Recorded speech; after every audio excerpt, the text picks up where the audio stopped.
This conference will now be recorded. Okay. Good evening, everyone, and welcome to the Wednesday, January 12th, 2022 Board of Commissioners Workshop. If everyone would please stand and join me in the Pledge of Allegiance. Pledge allegiance to the flag of the United States of America and to the republic for which it stands, one nation, under God, indivisible, with liberty and justice for all.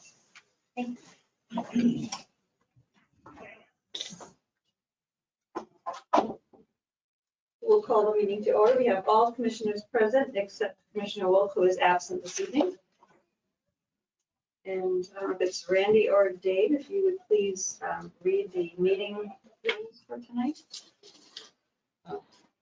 Yeah, if you are participating via GoToMeeting and you do have a question when we get to the courtesy of the floor, simply type your name and address into the chat feature along with your question, and we'll make sure to read your question aloud here for the board to hear, and staff or the board will provide an answer to your question.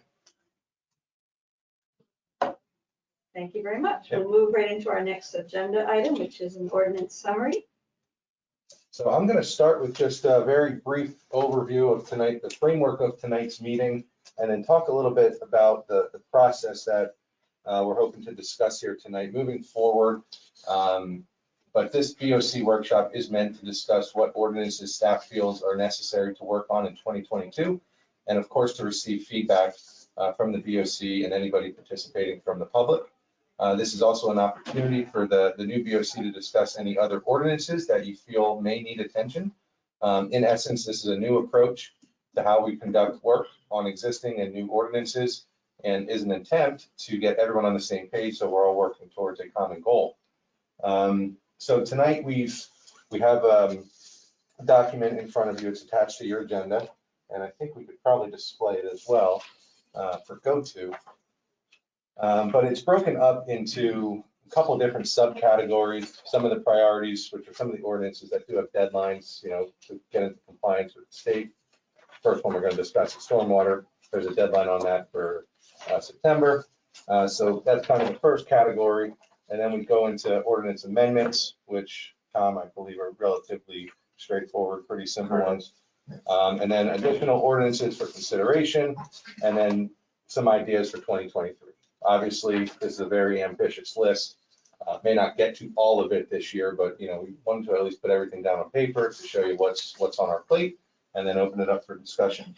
The process we're hoping to follow throughout the year. Obviously, this is our first workshop to discuss these ordinances. We plan to have a second workshop halfway through the year, maybe in June, to kind of discuss some of the progress that's been made and outlining a time frame and implementation plan to get these continuing to move forward.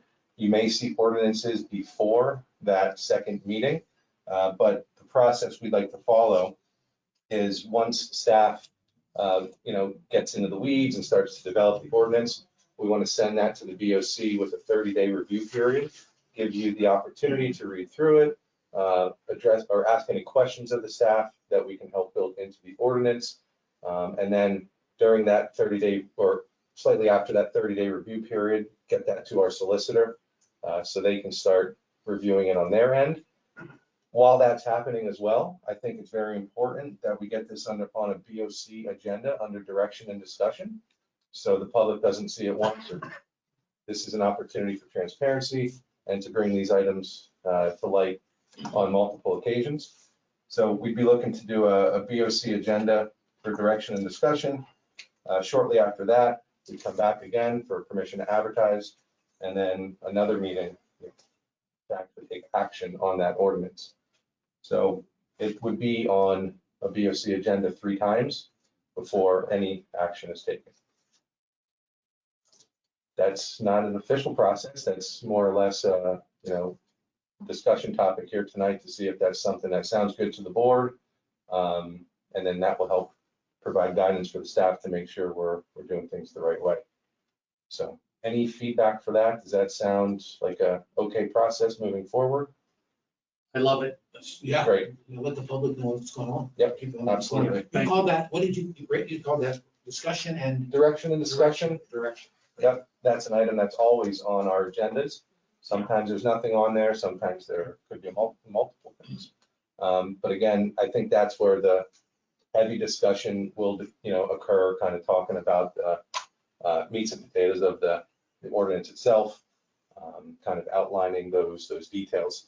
And then when we do the permission to advertise, that's kind of a routine process.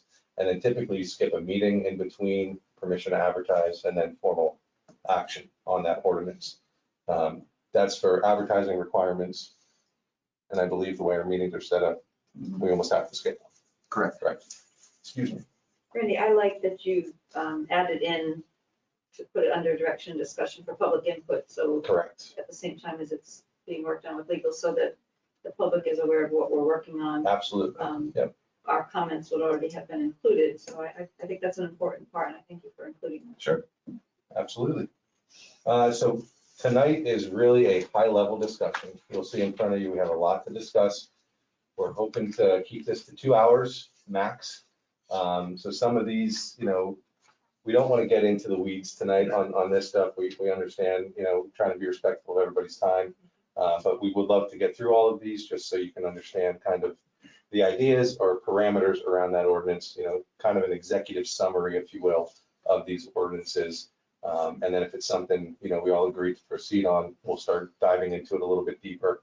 And then once the draft ordinance is available, we'll send that out to the board and start the review period. Sound good? Yes. So with that, I think we can go ahead and jump into it. The other kind of piece of this that we're hoping to get is some of these ordinances are required. So we have to pass a version of that ordinance. I'll highlight those. But of the other ordinances, we want to get feedback on where the board thinks we should prioritize. So as we're going through, kind of take notes, things that are really, that you think are important to you, so that we're aware of where we should prioritize some of these ordinances. Some are like low-hanging fruit and can be passed through relatively easily. Some are a little more burdensome and bigger lifts. So those are kind of all things to consider as we're going through. I'll start with the required ones. So the stormwater management plan ordinance is required by the state. The state provides a model ordinance. That's something that we've worked on, combining. There's a piece that's the DEP ordinance, and then there's a piece that is our ordinance that specifies stormwater management. So there's a lot of engineering detail in that part of it. So there's kind of two pieces to it that get merged together. So that has to be approved by September. So you'll definitely see that one this year. The other one that is required is it's at the bottom of the list, the adoption of the 2018 international codes. So that one is required because the state adopts the international building code. So they're going to adopt the 2018 code. So we have to change our ordinances to update all of references to the old code to the new code. So that's pretty much all that is. And again, when we get to the 30-day review period, we can put more explanation behind it. Is there a deadline for that one? It kind of depends on the state, but I think it's, as soon as you can after the state adopts is the guideline. And I'm just curious, are these, the two that you explained are required by the state, are they annual, every 2 years, every 5 years? No, so I think the last DEP stormwater I was still at LVPC, so 6 years ago. They'll periodically go through and make model updates based on how things are working. We did consult with LVPC on the model ordinance, and they're actually doing some work municipalities with that piece of it. So we're kind of keeping an ear with Jeff Reese over at LBPC on that. So with the stormwater management plan ordinance, that's something Michael Elias is currently working on, and PIGTOC will be reviewing that to make sure that's up to par with how they review. Yep. So. Yeah, it's been drafted already. Yep. So those are the two that, and I'm guessing the first one you'll see is the building code one. Well, there's property maintenance code and fire code that are all kind of tied into that That's the piece of it, the international code. international codes, yes. I think John gave me the letter stating that that's been approved by the state, so. Okay. I think it has to go forward now on our end. Okay. So those, it's basically an amendment situation where you're just adopting pretty much what was in the previous. There are some local ordinance amendments that get put in there that we do here that aren't in there, where you look at the law and you just kind of make it tailored a little more. There's some fill in the blank stuff, but those are pretty much in draft form. And let me jump in here real quick. I'm not sure if everybody knows Tom. Sure. Tom's our enforcement program manager. And me and Dave go way back. Tom does a lot of the wordsmithing for the ordinances and really puts a lot of the effort in there. He was with the city for 30 years, I think. He's been with us for about 2.5. Wealth of knowledge, tons of experience, and does a great job kind of getting the details together for us. So.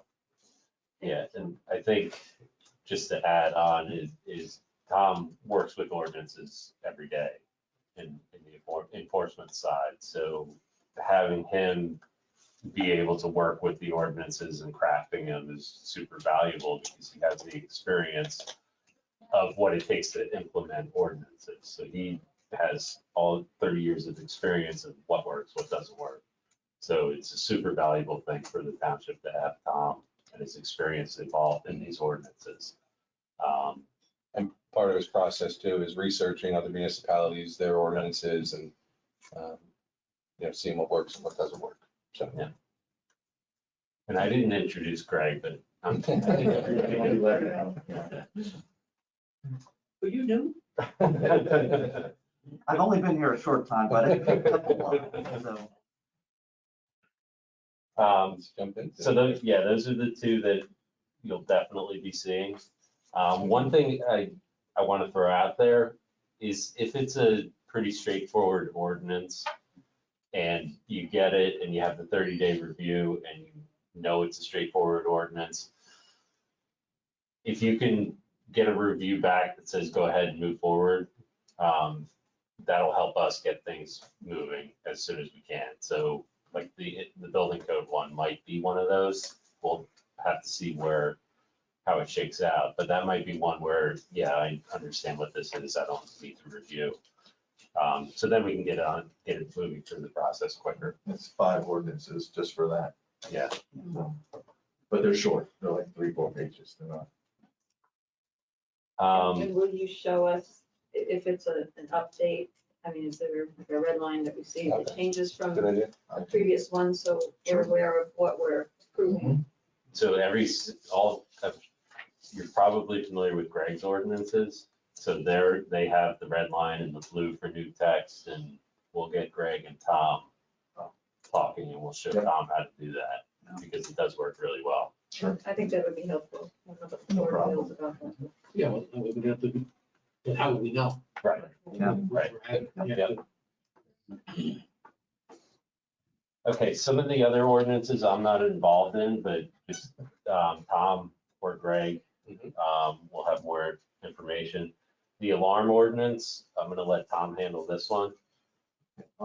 Basically, the alarm ordinance is just revising and amending the current South Whitehall Township Police and Fire Emergency Alarm Ordinance.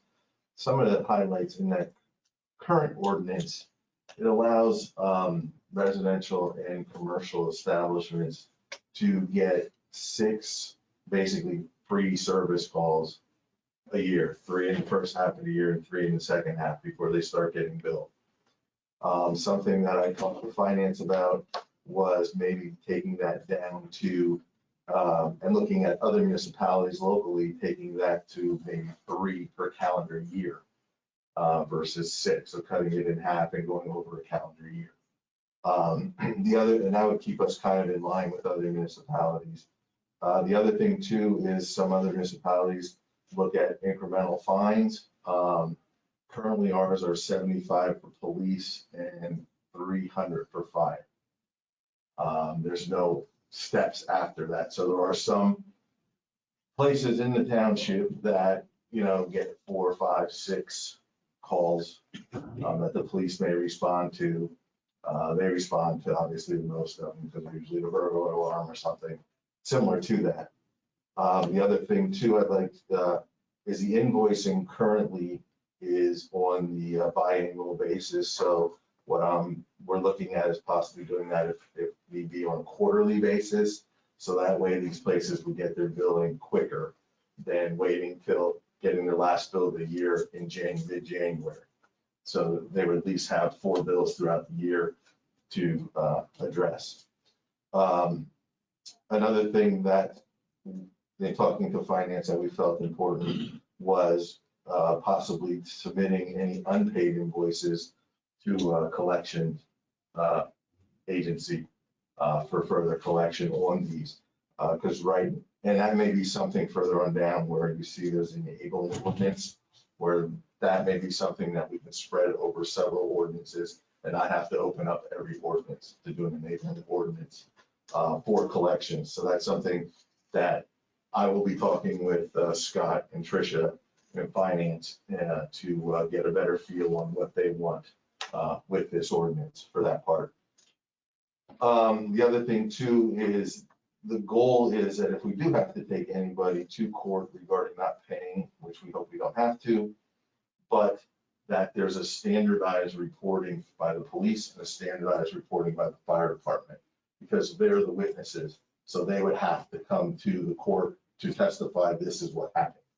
So this way that one group isn't writing something up that may be false alarm and the other one wouldn't consider it a false alarm. So there have to be some standardization in it.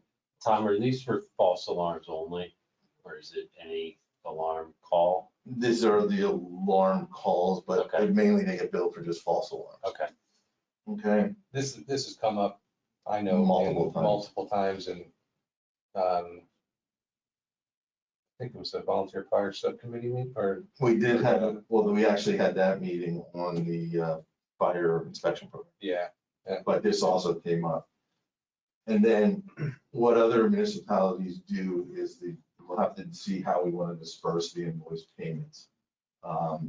Some keep it all in one fund, some police do this, fire do this, whatever. So that's something we can talk about. So that's pretty much, and the last time this was revised was, as you can see, 2010. I do have a draft of this ordinance that I got a little bit of tweaking to do yet. So this one may move forward quickly. Do we know offhand, Tom, what the amount of uncollected invoices are? I wouldn't know that. I'd have to talk to finance. Okay, have you talked to the police or fire departments about some of your ideas? I've talked to Glenn about it, Chief Thorney about it, and obviously Chris Fisher, I haven't gone directly to the fire departments. We did talk about this. We might have talked a little bit about it. I think the fire guys were getting a little They're frustrated with it. frustrated, yeah. It seems like they're You know what, going to now the that- same, yeah, they're going now I to the same recollect we calls time did. after time, and, when you open it up and you realize how many free ones they're getting, it's taking Yeah, a lot of 6 time and is resources a for the lot. township. Will there be I any mean- warnings? What's that? Before this goes into place, will there be any warnings? So if there is a false alarm, will there be a warning? Well, they would get the free ones, and at that point, they would have to, the way it's structured is they would have to most likely choose the township a plan on how they're going to correct the problem so that these alarms don't continue to happen. So they will know that there is something in place. They Okay. should, yes. And I think there's also a time frame when the ordinance actually becomes effective. Yeah, normally they're 30 days 30 after days adoption. after that. And, honestly, if there's any education I think needs to be done, that's not an issue. We can figure something So out. we would let the people, let the businesses know Absolutely, that there's going to be an ordinance change. absolutely. I mean, if there's an effective alarm, it's up to them to Fix it. I mean, it's dangerous for the police and fire to respond. Correct. Because you gotta respond. You don't Right. know if it's a false Right. alarm or not. And that's one of the big issues, the response going there, emergency vehicles and everybody driving. The Mhm. last thing Sure. that have happen is something to them on their response to it for something that is false or isn't just. So that I was- know public safety years ago, and I'm not picking on Randall's, but before that, they had the fire alarms go off all the time. Jeff Johnson was on public safety. He said he'd be there constantly. It was always false alarms. Yeah. They had a problem and he finally said, look, you've got to address your system. Yep. They said, their answer was, we'll give you a free dinner. He said, I don't need a free dinner. I'm going to respond to false alarms in my room. And this is way before Randall's was there. So when this gets written up, I will try to include as many options possible and background information from other municipalities as to what their fees may be, so that when you, as a board, decide to administer the fees or put in, you have some sort of background to go by. Do some comparative research and we'll build a table so you can see. And I'm just curious, so we currently have a program where it's 3 free in 6 months. Mhm. How has the township historically notified both residences and commercial structures that this is currently in place? And are we following up routinely with billings? Are we currently doing that, or is that not been anything? I suspect my guess is the only time they're aware of it is when there's the first alarm call. Is say, okay, we have this thing where we have it free, and that's where the education piece is gonna come in. That's a one-on-one. Yeah, so I don't know that, I mean, we can do website stuff and advertise it that way. But I think, it's one of those cases where if there's not a problem, the buffer of the free ones, is the education piece to me, in my opinion, because if you're not having a problem and it's not something everybody really needs to know about, not needs to know about, and they may not be interested in it, and it's only becomes an issue when it becomes an issue. The only other do, I know we get the fire reports from public safety, the fire chiefs hand them in to John. I don't know if there's a category on there for false alarms.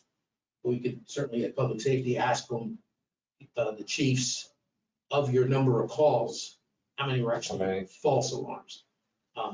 So one thing for this, As well. Yeah, Well, yeah. I don't mean to be picking fires. Yeah, because They're they're, yeah, responding to. absolutely. it kind of brought up, and some of the other ones are gonna apply to this, is bringing these ordinances to the public safety committee. So if it has to do with the fire or police, Right. Yeah, the- bring it there so that, that's the forum to kind of vet some of these, like we do with the planning Very commission. good idea. So like ordinances will go to the planning commission, they'll make the recommendation. So perhaps that's an avenue that we could proceed with. I think that's wise, to get the input from the people that are actually Yes. in this realm and dealing with it, and they may have insight that we don't know because we don't deal with it. So thank you. Yeah, good. Good. So in the interest of time, I think we should So jump to the next. I'll make it really quick. So the spill response ordinance follows the same ideology as the alarm ordinance, except there it's basically based upon what materials the fire department uses to clean up a spill, and then they proceed to bill the vehicle owner or whatever. One thing there that I'm looking into is there is currently, that I've seen in a state law that has been tabled, untabled, tabled, and untabled, regarding the billing of the insurance company for reimbursement. So I need to get in touch with our local legislation to find out where that is currently, to see if that's something that is going to pass or it's going to get tabled again or whatever. To see if we can just send these bills to the insurance company and let them pay them as a material cost. So that's something there. But it's the same thing, the invoicing, the collections, the reporting as in the alarm ordinance. So. So that's what you meant earlier, when you want to incorporate the collection of unpaid invoices. Correct. All into one. for Right, everything. like an enabling. Anywhere Right. involved in the town, sure. It makes it easy. You don't have to open up and amend it. Yeah, absolutely. You just pick the ones you want and say, this will Sure. be enabled. in next. And not only that, the person getting the invoice is going to realize, oh, it was a month ago or 2 months ago, I had that false alarm or that spill, not 6 months. I don't remember that, you know? Right. I don't remember my alarm going. Right. And then getting into an argument.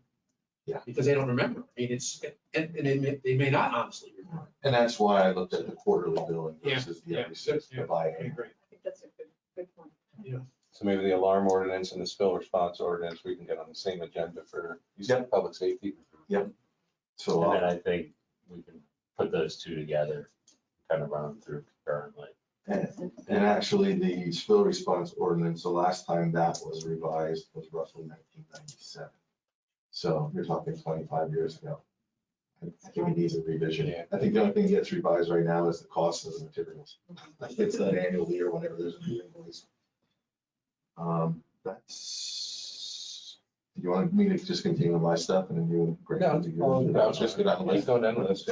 So the next one on the list is the service pack that we've talked about. So what this is, and Greg has all the details for sure, is as we're administering an ordinance, things will pop up. For example, a typo or a missing reference or reference to an old ordinance number that didn't get changed in a certain piece of the zoning ordinance. So as Greg and Laura are going through the zoning ordinance, they're taking notes on things that are working, aren't working. So things that need to be put in place to improve the functionality. So there's kind of the difference between improving the functionality of the zoning ordinance, and then there's also the policy side of the zoning ordinance. So one of the things we talked about is the policy side is kind of tied to comp plan, uses, things like that. Whereas these service pack changes are more related to functionality of the ordinance.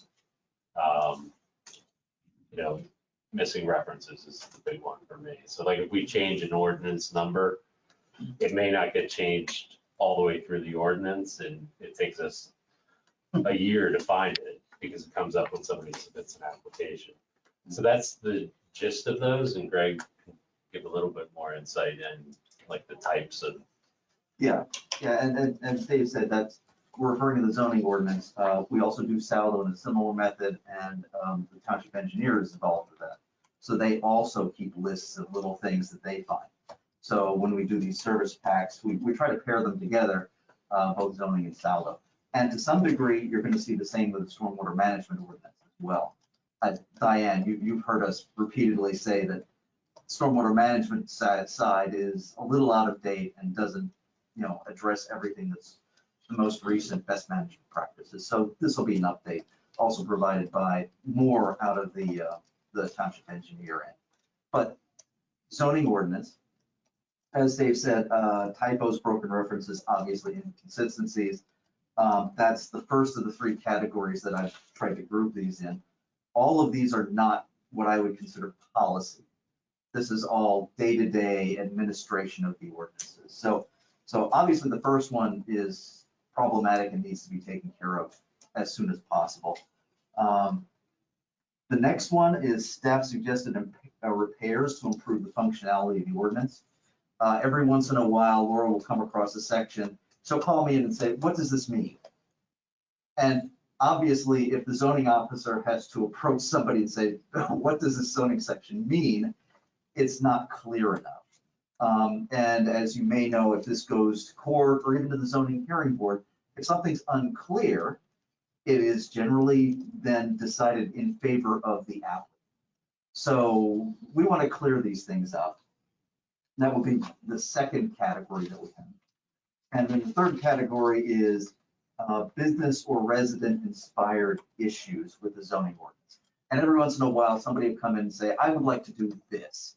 and we scour the zoning ordinance and look at it and say, well, it's not really addressed, or there's something in here that might address it, but it's not a perfect fit.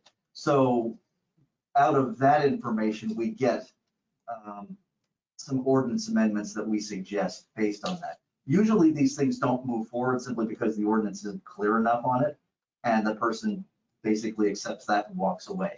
But, you know, sometimes you have issues like that.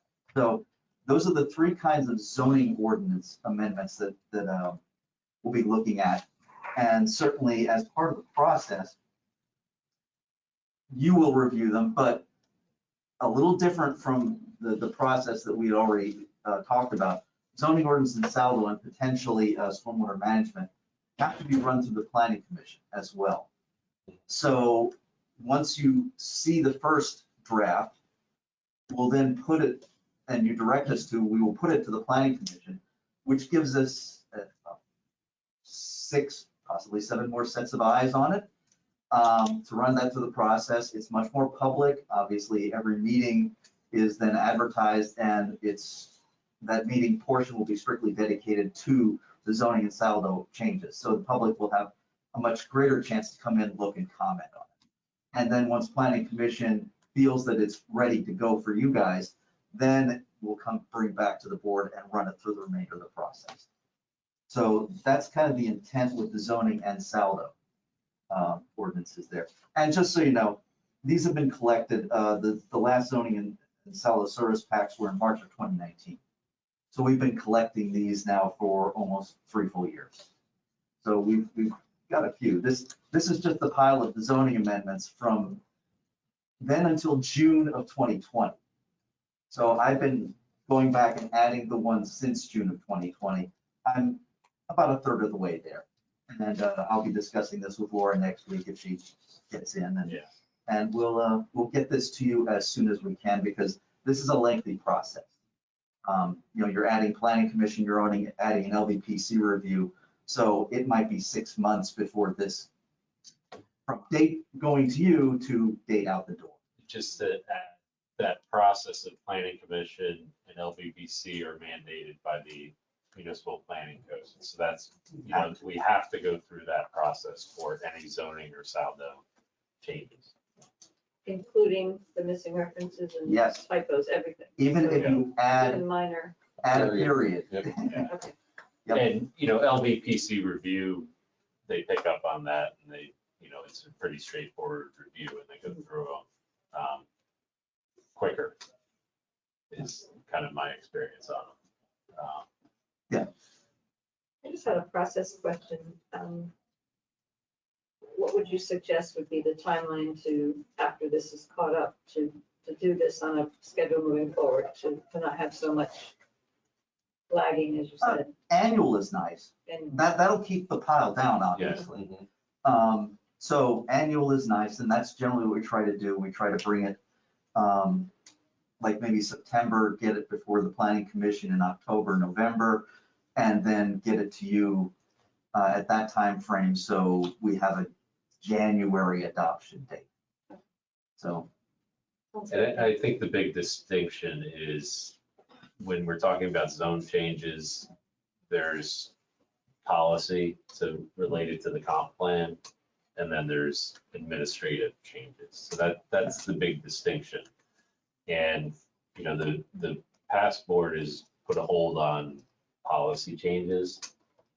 So rezonings, for the most part, have been carried or not approved until the comp plan. So that, again, these are more of the administrative side. And we'll go through, some of them may be a little borderline. So we'll go through them and make sure that we're identifying if it's a potential policy change, so that you guys are aware of what you're looking at. Yeah, this is all squishy. I mean, obviously changing a typo is very much. Right.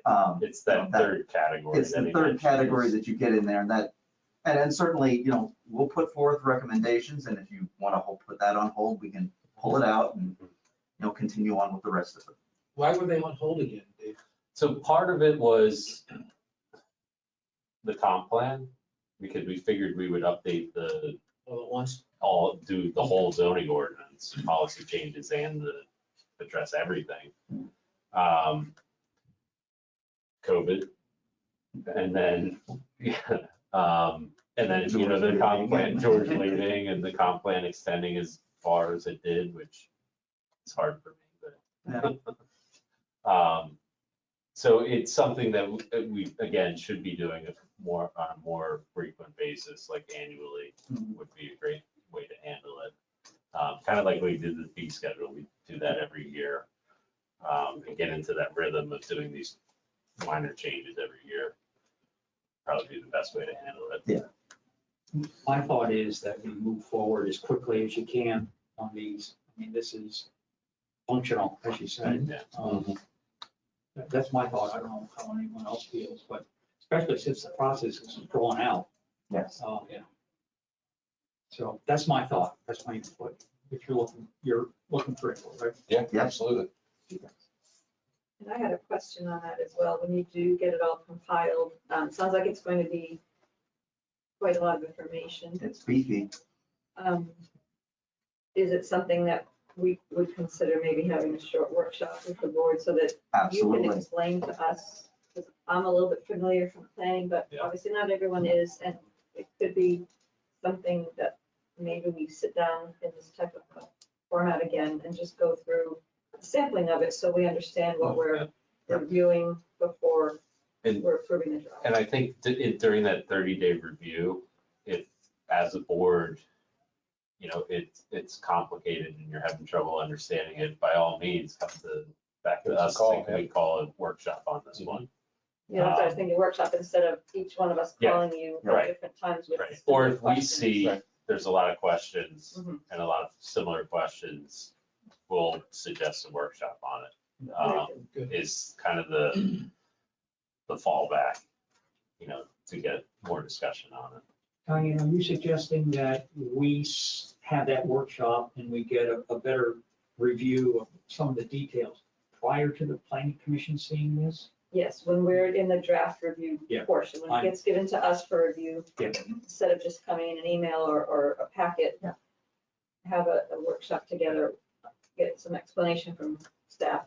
This is what you're looking at. These are the type of typical things. And so we have the knowledge to approve what we've probably not seen before. Yeah, I agree with that. Because it's news. Thank you.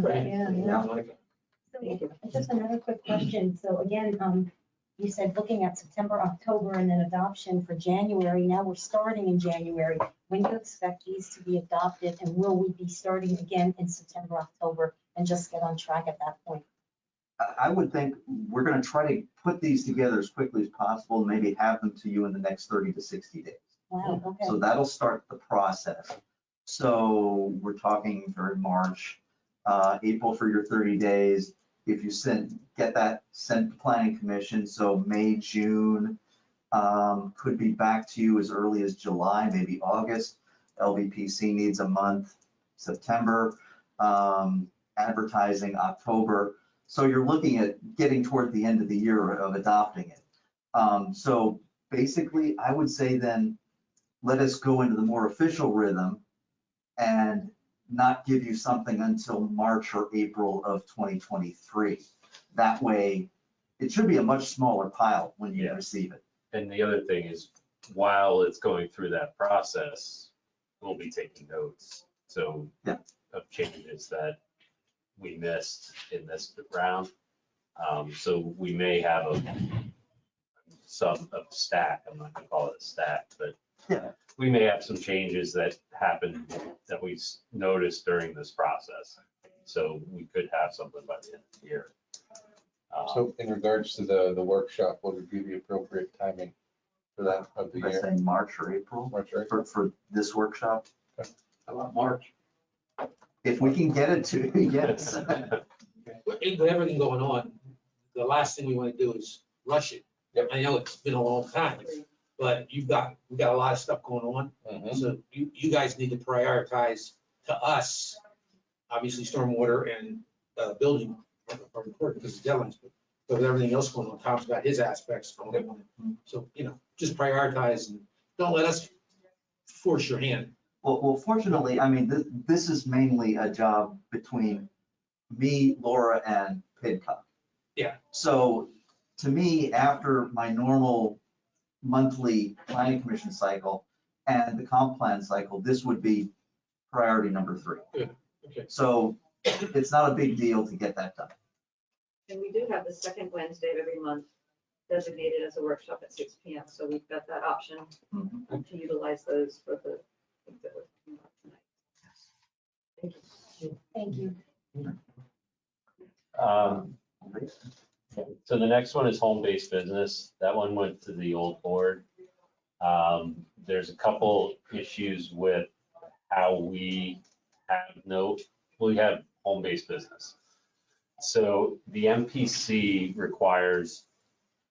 allows no impact home-based business, and there's specific guidelines on what that is.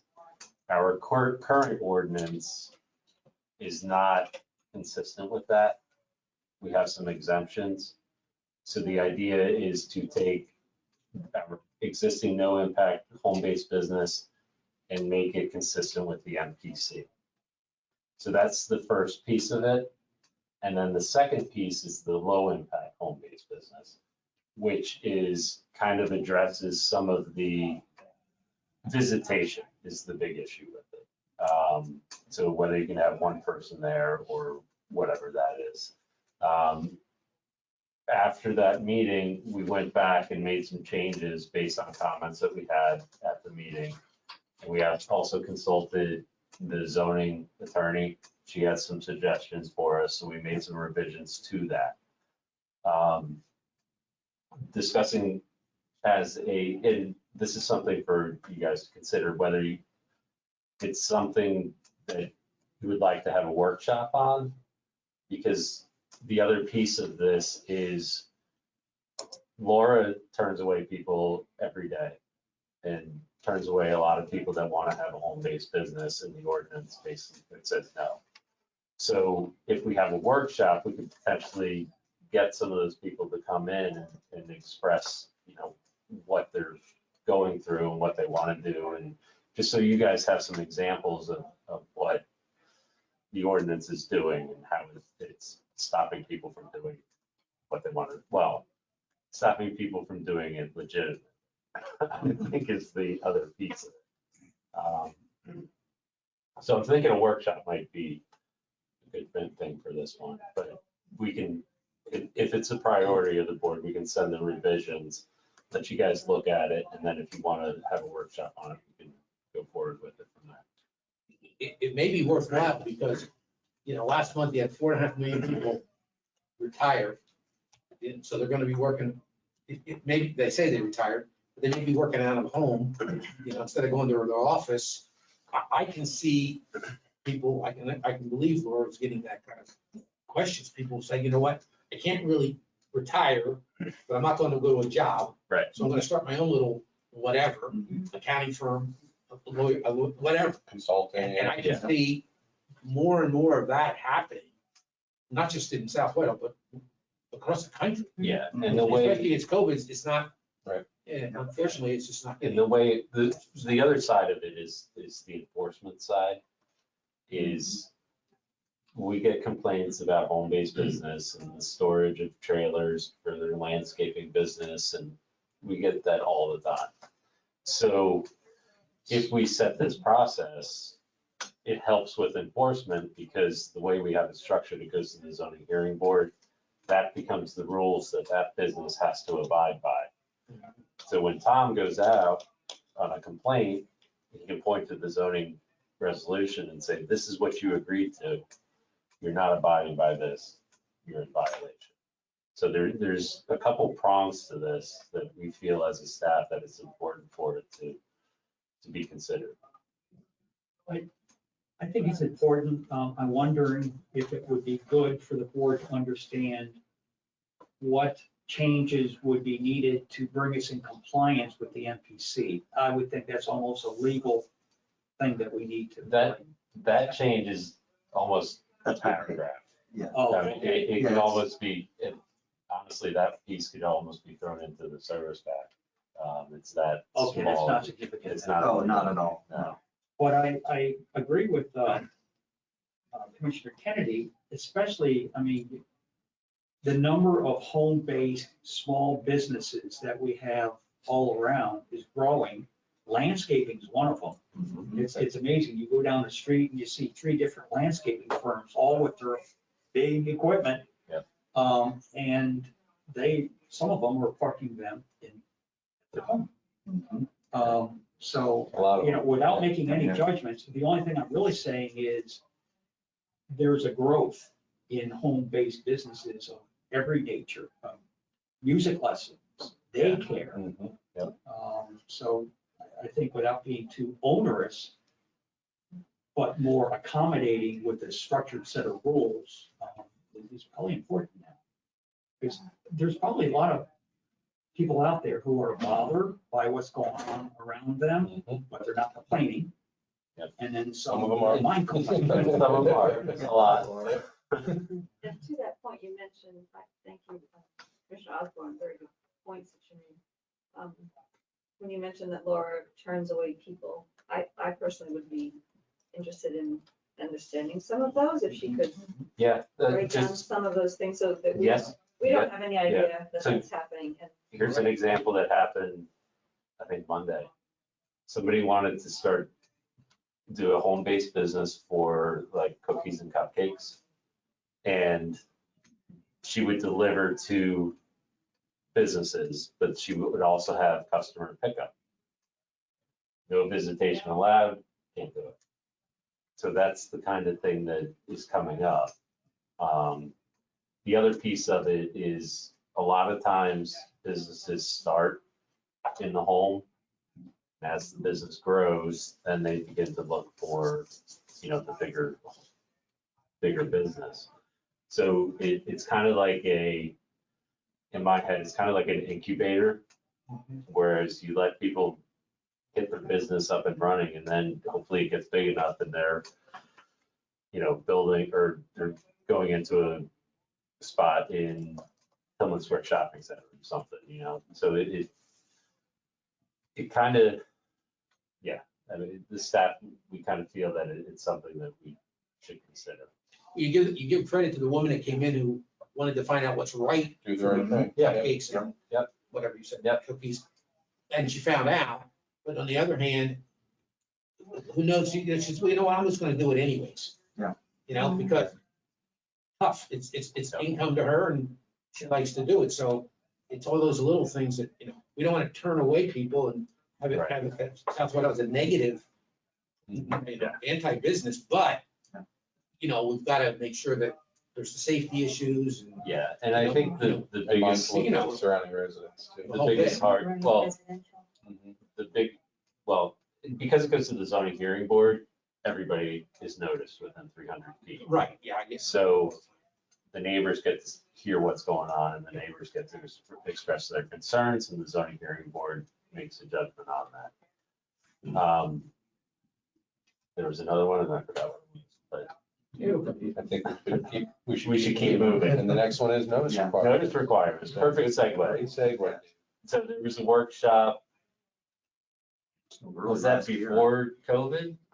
Where we had the workshop on notice requirements so like if we had the bigger developments, we still apply the 300 feet for notice of the planning commission and zoning hearing board. So there was a concern that perhaps we should Expand. tier it so that, business developments over a certain size, the whole township. Right. Or, it becomes a mile or something like that. So there was a workshop on that, and Greg and Nettie, who does a lot of the GIS work, put a lot of time in putting some variations on that. So we can kind of bring that back to the board for consideration.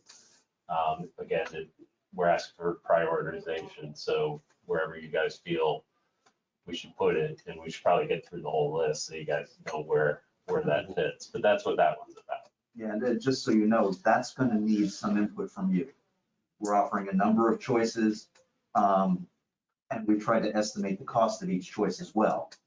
Because obviously, notice has costs to the township. So that's something that we will need feedback from you on. That was actually a question I had. Is there any way to pass that on to the developer, the cost of the notice? Yes, I thought that went to the developer, or to the well, person. it is through the fees. We cannot charge that back through escrow. Right. However, Gotcha. We build it. our into fee the- structure is built on, an estimation of all the costs in an average development, of which notification is one of them. So you increase the amount of notification, you have to go back to the fees and increase it a similar amount. Okay. Okay. So the next one is, well, if anybody got any other questions on that. The enabling ordinance for unpaid invoices, Tom kind of talked about that. The finance, This would be a priority, I think, for finance to bring it all together. I think it's, so we currently can collect on utility billing. So trash, water, sewer can go to collections agencies. All the other general billing, things like that cannot. Permits. So we have, can't tell you how many, we have quite a few permit fees that aren't followed through on. So the permits aren't closed and there's an issuance fee on that. So this would allow us to go to collections for that. And if it's an enabling ordinance, we can just point to the ordinances. Is that something that we retroactive to permits that are hanging out there? I'm not sure. How far back can collect to? I think we could probably go back to the statute of limitations, whatever that allows. But I think that unpaid issues when it comes to that might be indefinite, so I have to check legally on that.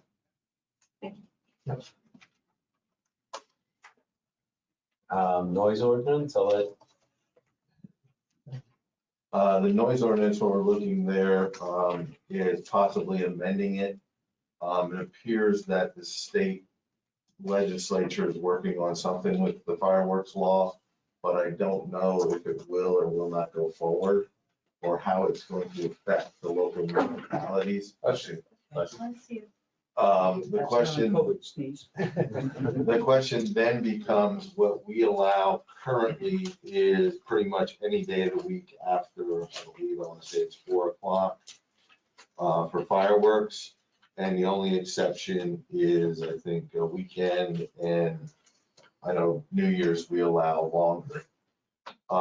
So what, I'm gonna talk to Chief Dorney about this and see if we want to limit it to just the 4th of July and New Year's Eve. Some of the other municipalities around the area are being very strict on this because of the neighbor outcry of these things happening all days, all hours, and everything else. Plus, Especially in the dense neighborhoods. yeah, plus it also gives the police a little more leeway on the enforcement aspect of it.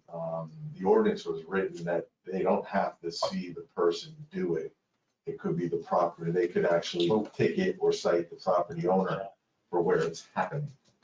So, so let's say I have a party over at Commissioner Kennedy's house and I'm shooting off fireworks and the police show up and I'm not there and they know they're coming from his house, he could end up. So it's something we want to maybe revisit that section of that ordinance for fireworks and just see where the police want to go with that, because they're the primary enforcing agent on that. The other thing too is I would like to open up the definition part of that ordinance too and amend it to define snow activities. Yes. As to what that includes. And my basic theory of thought is that it's including but not limited to snow plowing, salting, brine operations, or any other activity that has direct impact on snow and ice removal. Currently, such activity is exempt from the noise ordinance, but it's not defined. So it's kind of confusing, I think, for the general public as to what is and what isn't. It says snowstorm, but it doesn't really. It says address snow ice blower. or- Yeah, and there's no, when I get down further into the sidewalk one, two down from this, I'll explain more in there.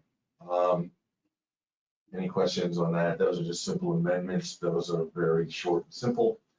If you want to review the ordinance prior to and you think something else needs to be amended, that, or something you may not understand, please let me know. And we can walk through it and see what, what direction you want to go to make it simple. One of the things I want to bring up that is, important for you guys as BOC to kind of understand that ordinances will get passed, and then there's a lot of working with the ordinance and living with the ordinance. Yes. And changes will come up, like the service tax is another perfect example, where we're dealing with it from day to day. There may be a change to help clarify something or, add some additional regulations to it. So a lot of times the ordinance is, you take your best shot at it, and then you live with it for a little while and you make modifications as you move forward. So that's the other piece of this conversation, and getting this process nailed down so that when these come through, you guys are aware of what it represents. And, it's not a wholesale change of an ordinance, it's just tweaks based on living and working with that ordinance. And as BOC members, you may hear something from the general public that staff may not hear. So it's important we all kind of discuss those challenges to that ordinance so we can address it accordingly. Fireworks was a Big one. big thing I heard. Yeah. I'm sure everybody did, but it was, and I know Chief has talked about it. So. It's not an easy ordinance to enforce. The state, honestly, I don't know what they're gonna do. I don't know. The revenue, but And I they're think gonna have they're to. not going anywhere with it. Yeah. Well, I want to make a comment. Thank you, Dave, for what you just said about the ordinance being adopted and then we live with it. Reviewed and and- Might need changes. I was on the board when the noise ordinance was adopted, and I feel like it would be very helpful for us to understand how staff is dealing with these ordinances. Because I don't know the challenges to it, where its strengths are and where it might need tweaking. And maybe there's feedback that you can give back to the board when a new ordinance is adopted so that we understand how the community is responding to it. Yeah. And I We can think, provide direction. yeah, and I think the categories that we have in the service pack, like the typos, I forgot the second one. Staff inspired. So if we kind of categorize Efficiency. these ordinances as they come to you as falling into one of these categories, you'll immediately know what you're looking at. If it's just a minor typo, you'll know and just look at it and maybe pass it off.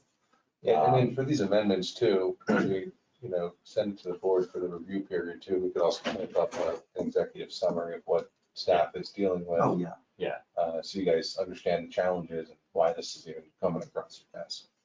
Well, that comes to mind because the noise ordinance was much more broad than just fireworks. And that's Yes. the thing that we all think about. And now because it's winter snow, but there's also dumpsters and There's a lot of lawnmowers, different blowers. plowing. So I don't know, as a commissioner who approved that ordinance, how it's doing. So I think it'd be helpful for us to get feedback from staff once a year or twice a year, I don't know. Just throwing that out there for conversation with everybody so that we understand how these are affecting our community. So just specifically on the noise ordinance, when I give my monthly report, I have the complaint list and noise ordinances in there.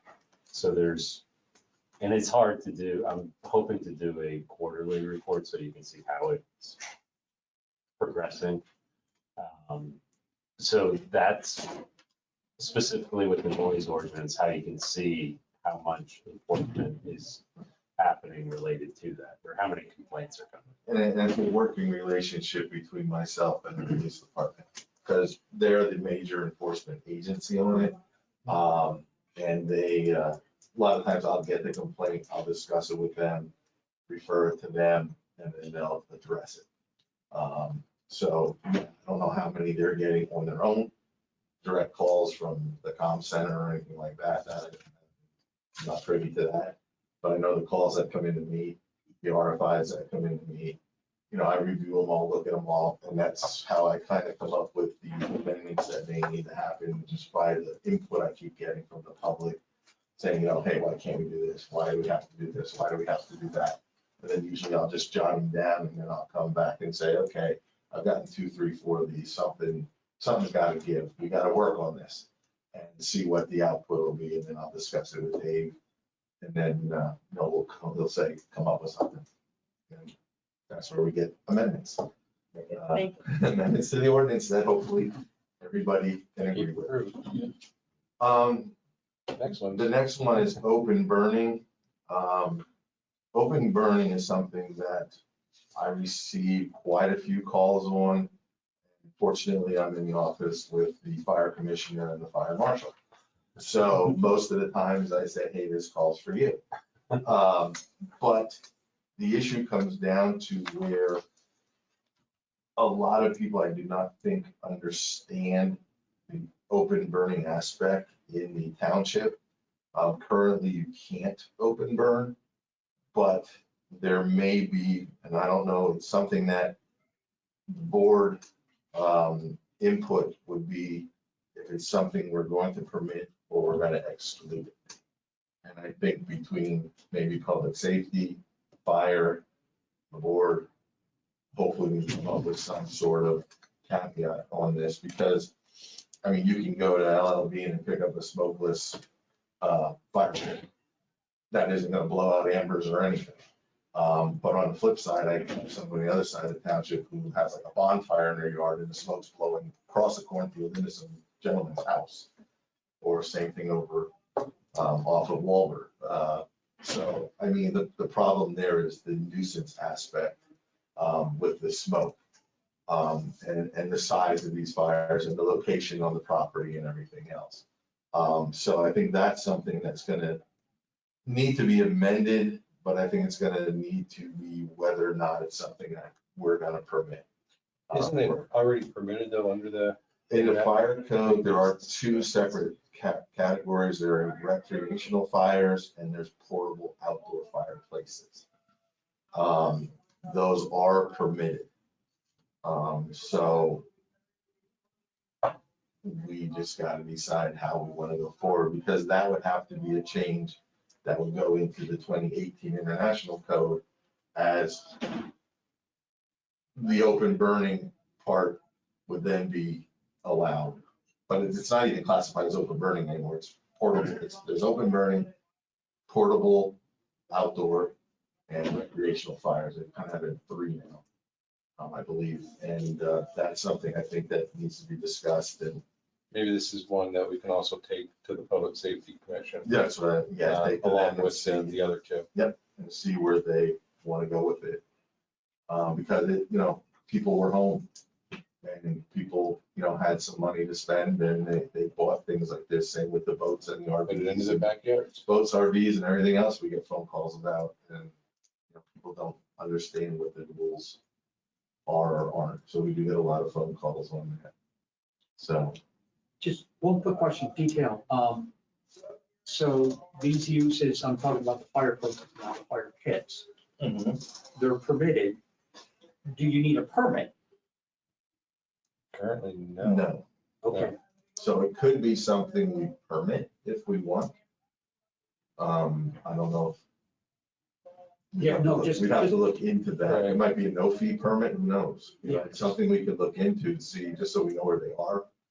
And- Because, the and fire department gets a call that something went awry, they're gonna be like, This we would've 5-foot known. fire pit, Yeah. somebody in the backyard, yeah. Right. So just a question, just. And they're all Treated- shapes and sizes. Do you treat it, by lot size where it's permitted, not permitted, Oh, because you would do. dense neighborhoods or distance from the property? You would, This it's is from a, spelled out in the fire code. Right. It is in the fire code, how we can do it. Or zoning. Kind of, but I like the fire code. Let it in the fire code, yeah. And it's enforced by experts. Yes. Yes. I mean, sheds fall into a similar category. Homeowners put sheds up without permits. Sure. Yes, indeed. And they can infringe on property lines without a permit. our easements. There you go. Or Quite a few of them. or PPL's easements, or the PPLs, cable company. Utility easements, drainage easements, yeah. Going next to sidewalks, before I get into Greg with his deferrals. One of the interesting things that I've noticed in the sidewalk issue, be it that there's a lot of properties that have sidewalks, there's a lot of properties that don't have sidewalks. But the removal of ice and snow currently falls in 3 different areas. It's in the conduct ordinance, which pretty much gives you 10 days to remove your snow and ice, because that's what the notice requires. The property maintenance code pretty much falls under 30 days for mostly everything. State law has 24 hours. So we have 3 different things, and most other municipalities go 12 to 24 hours. So after the storm ending time, which we would have to then determine from the airport what the storm ending time is. Luckily, my degree's in meteorology, so I can figure that out. But so it comes down to where I think we need to define this better in the sidewalk ordinance, and also include in there I know you like the provision of the snow removal from fire hydrants. Because that is obviously a big safety issue. So that's where I'm looking at in the sidewalk ordinance for things. And now, great. Yeah, Take so it verbal. the sidewalk, the other piece of the sidewalk ordinance is, Diane's certainly familiar with the sidewalk deferrals. So what happens during a land development project, the project may be required to put in sidewalks, but they ask for a deferral, so we'll put them in at a later time. Currently, there's no mechanism prescribed, so there's no like rules to follow when we try and call in these sidewalks.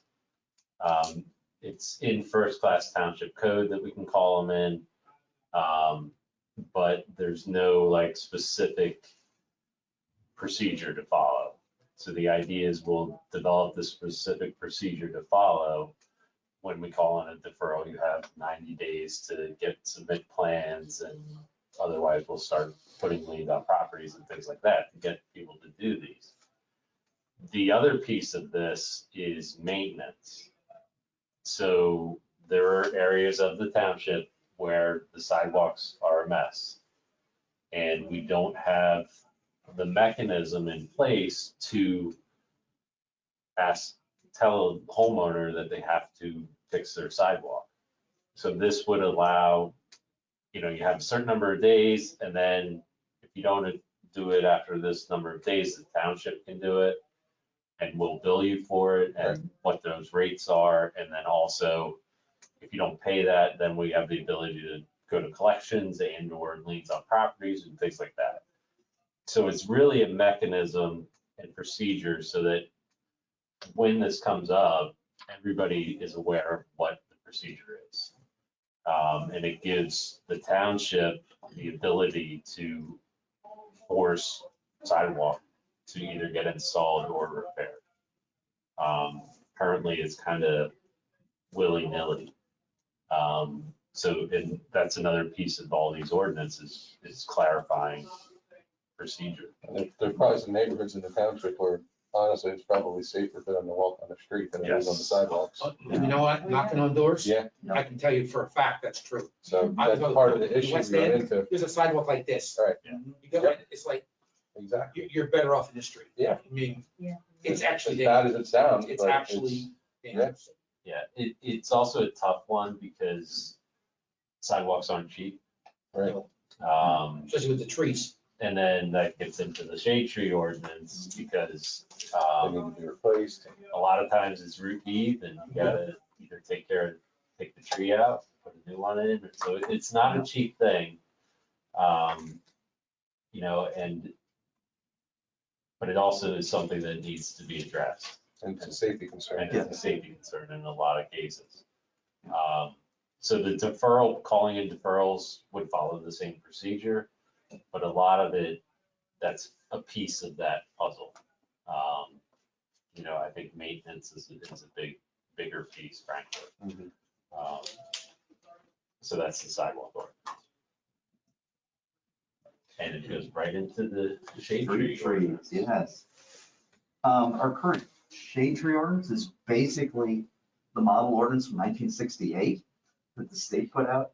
And I hate to say it, but whoever wrote it this must have been a first, one of the first ordinances. It was not good. Right out of school? I think High school. this is where he learned. We understand what it is. We've been living with it for, well, almost as long as I've been alive. There was a slight revision in 69. There was another small revision in 2005. We did try to overhaul it in 17, but that didn't go anywhere. So we would like to dust that off and add some more stuff.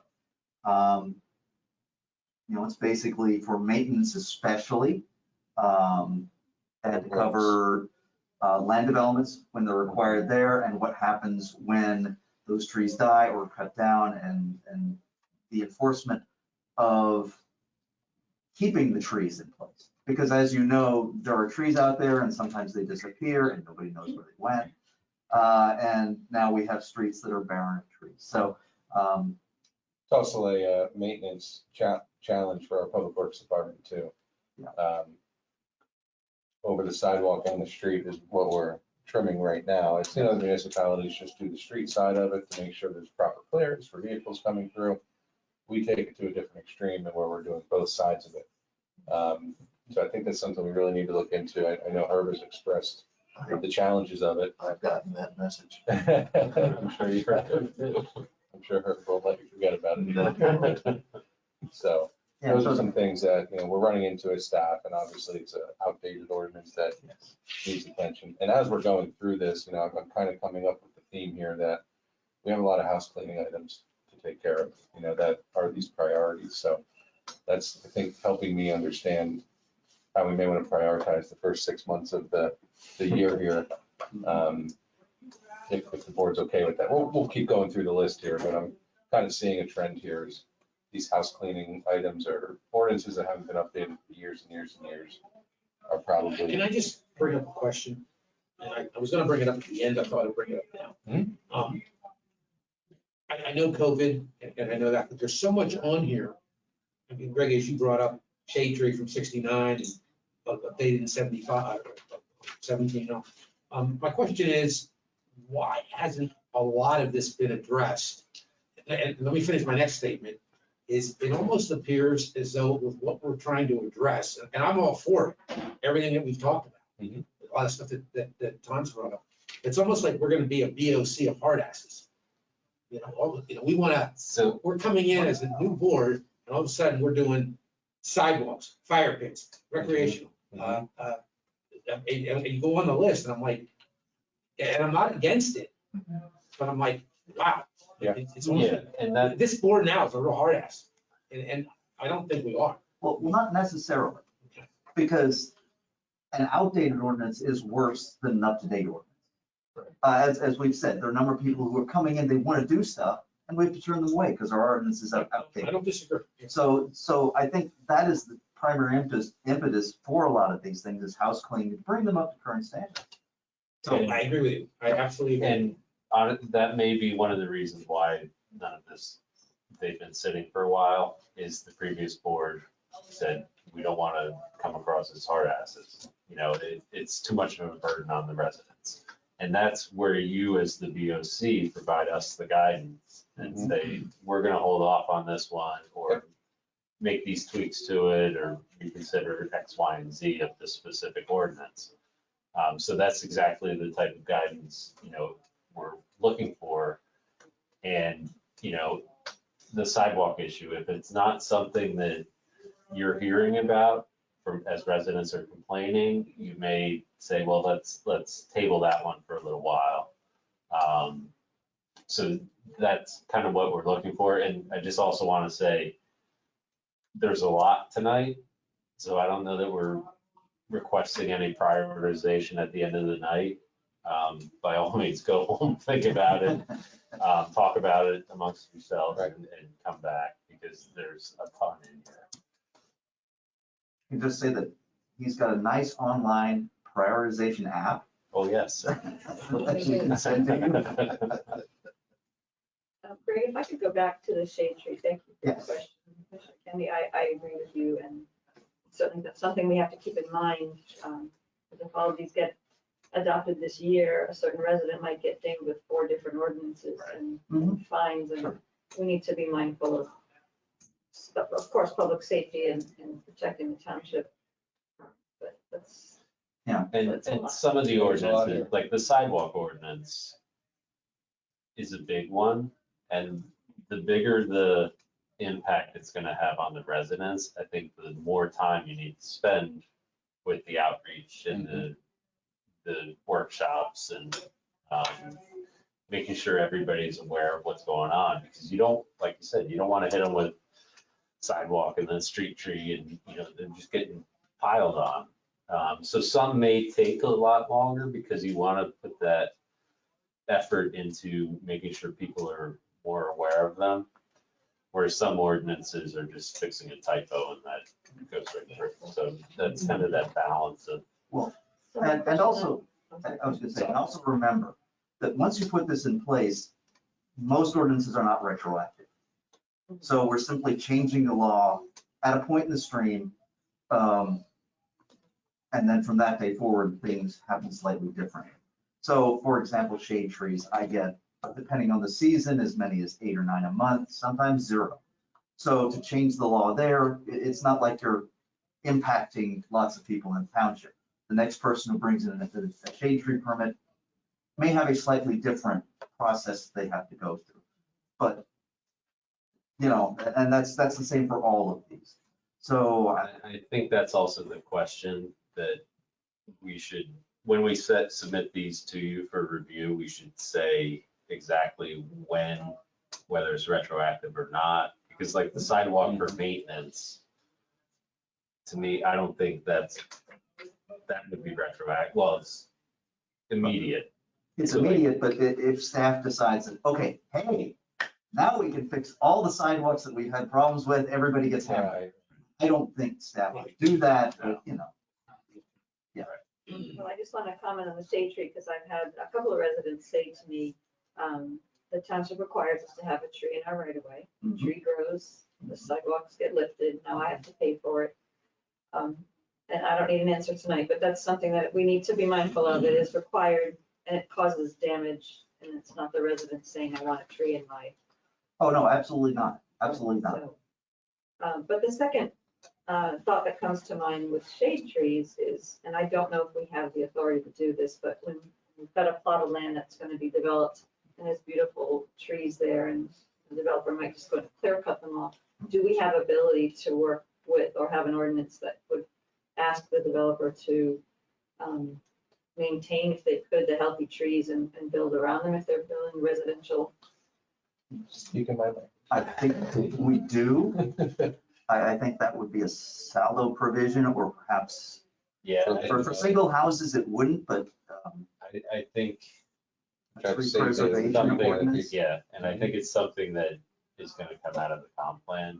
Like when we start talking about woodland preservation and things Yes. like that, Mhm.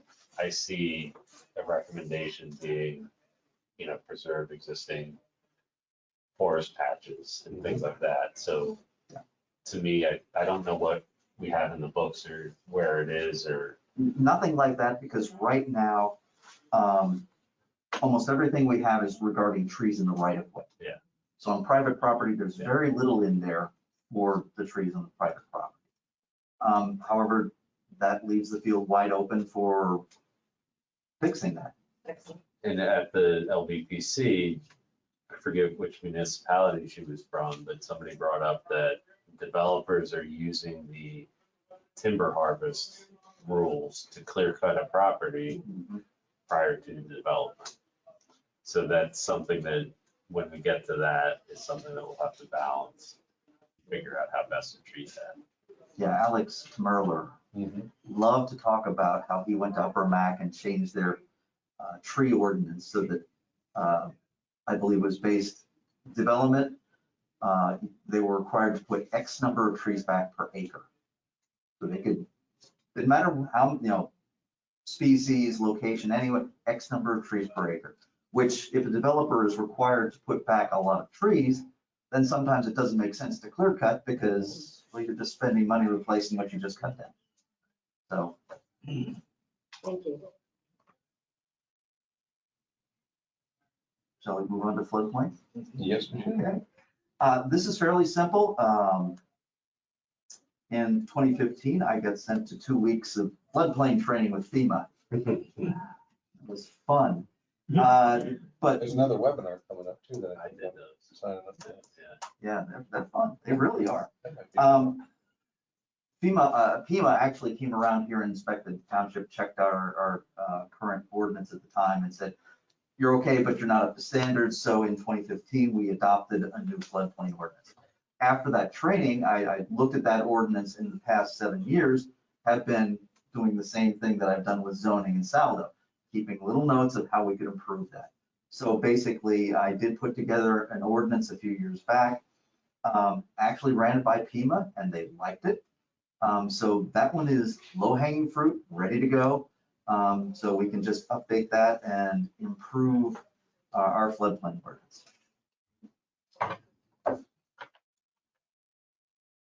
And this, Okay. that's one of mine. No, one more. No one later. The rest, I think I got. Okay, the next one is hotel motel ordinance. Since coming to the township, I received numerous calls regarding room conditions inside some of the hotels and motels in the township, and how they're being maintained. And after going out to the facilities, I did notice some issues, and that prompted me to check to see if anybody has any inspections of such. And currently, there is no county or state inspection of hotels and motels.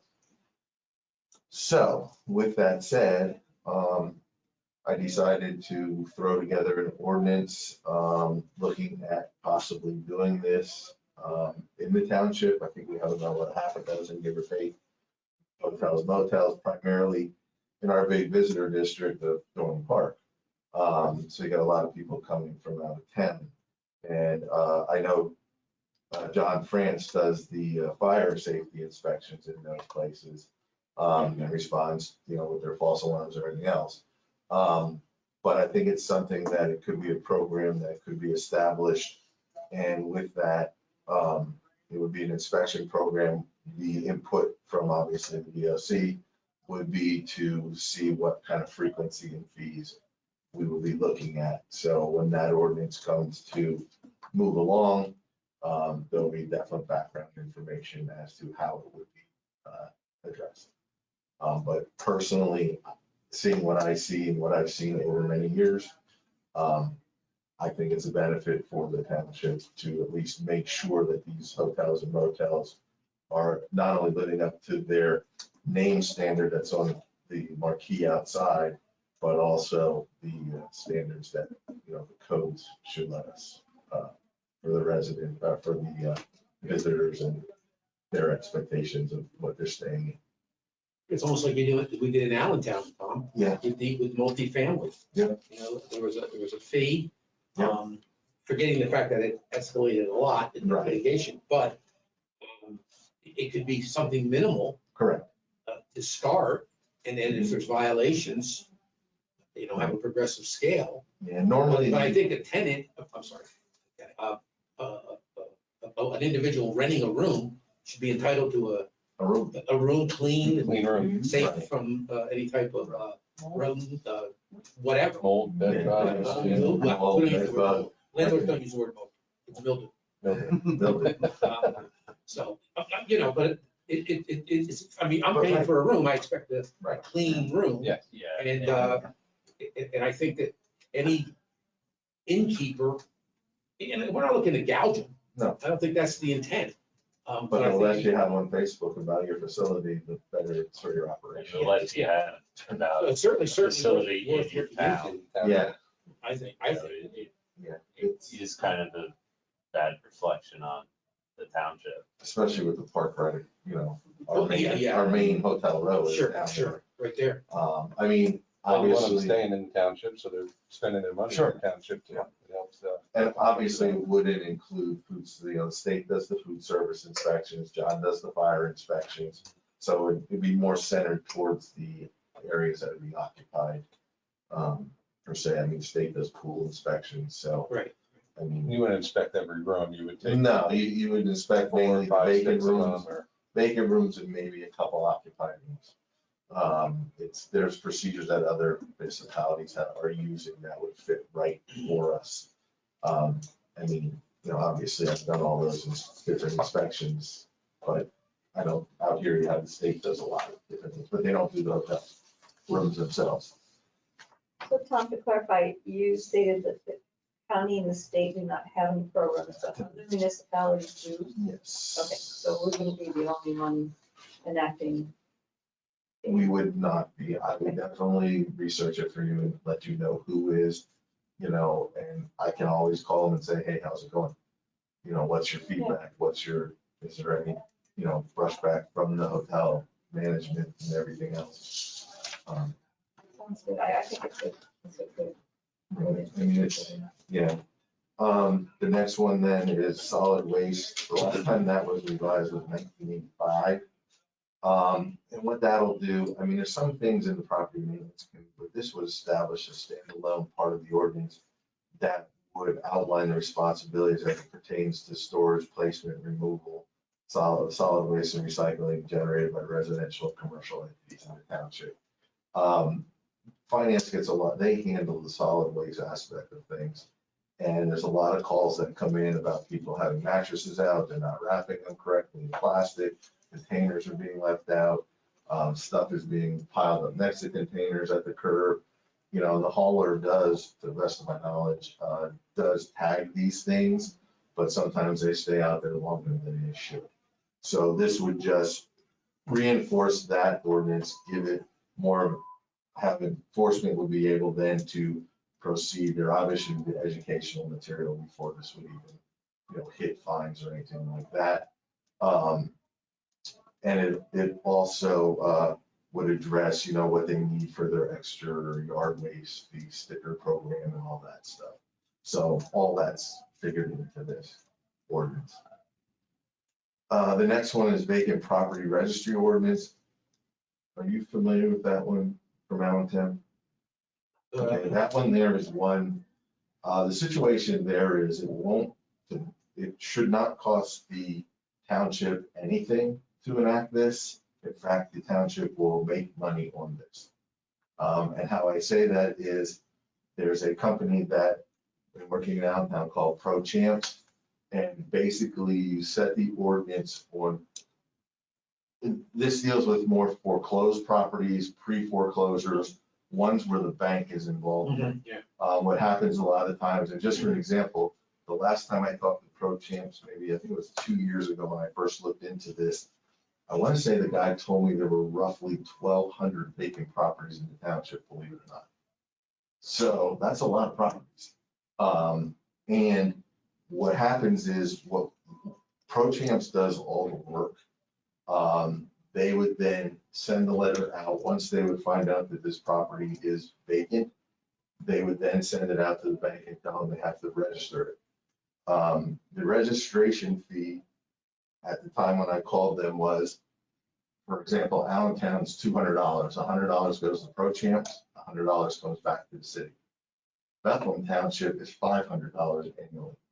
$100 goes to Pro Champ, $400 comes back to the township. Okay, so the extreme is most of these are 100 to 500 on this fee. And what it does, it helps enforcement to the fact that if there is a problem at the property, I don't know if any of you have tried to get a hold of the bank, they have 100 different phone numbers, 100 different offices, and no one ever answers. So what happens is here you just punch in the information, here's the problem at the property. Pro Champs is made up of a bunch of ex-bank executives, mortgage, all kinds of people in the field. And what they do is they send it to the bank president on that. They get that email saying there's a problem at your property. And usually within a day or two, you'll get a phone call from the maintenance company saying that we'll address it. So it's a quicker fix in trying to get something done at a vacant property, which can result in a blight issue in the neighborhood, whether it be cutting grass, fixing a fence, doors unsecure, window awnings falling off, this, that, whatever. I used it in the city. I liked it. There's a lot of municipalities around here that use it.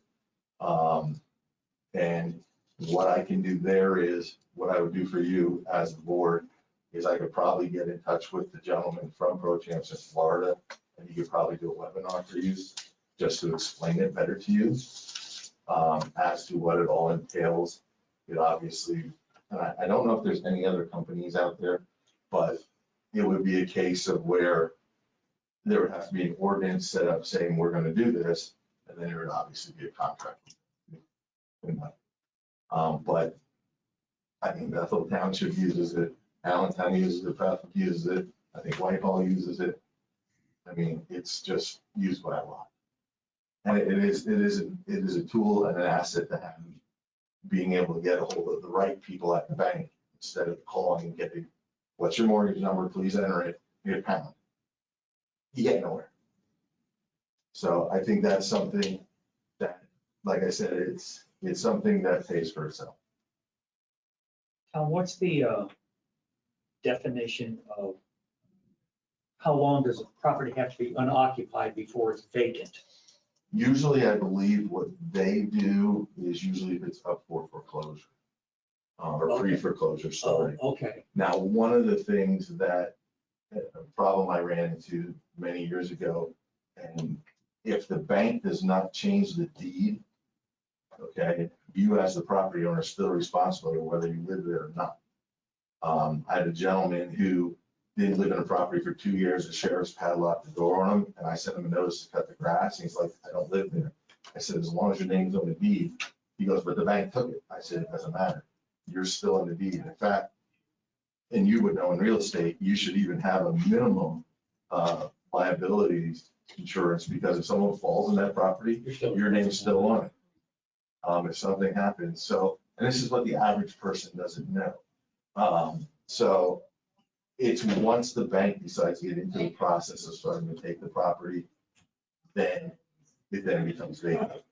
A lot of times, even if I'm out and about and a property appears vacant, I can get in touch with them. They'll contact the bank and say XYZ is vacant. And then the bank will have to respond. Yes, it is. No, it isn't. Someone's still living there. We didn't know, whatever. So then you would contact the bank then to come and cut the They grass for would. that type of issue? Well, they would do it. Pro-Champs would then initiate what needs to be done now. So So on my behalf. You said there's 1,200 in. That's what the guy, that's not a stallion. Outside with a bowl wrap.